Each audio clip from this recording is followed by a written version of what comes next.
2003年，香港樂壇正值偶像組合熱潮，英皇娛樂見勢色好，決定打造男版 Twins， 於是19歲嘅張致恒同埋23歲嘅關智斌正式組成 Boys。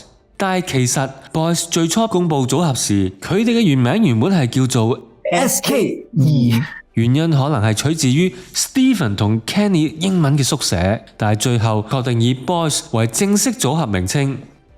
短短出道2年之間 ，Boys 迅速走紅，仲獲得叱咤樂壇新力軍組合金獎。出道未夠1年，經已推出過3張唱片 ，Boys。Stephen 以混血陽光男神形象吸引大批少女 fans， 訪問嘅時候亦時常玩得開。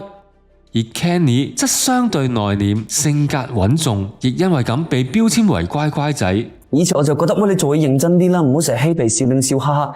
關智斌好煩㗎，真係成日都呢句又我，嗰句又我咁樣。呢種反差本來係組合嘅成功一部分，但係隨住時間過去，兩人對待事業嘅態度開始有所不同。佢咧就過分軟平成佢嘅 discipline 啊，佢嗰時都成日遲到嘅。我記得有一次佢直情瞓到咧，打極電話都揾唔到佢喎。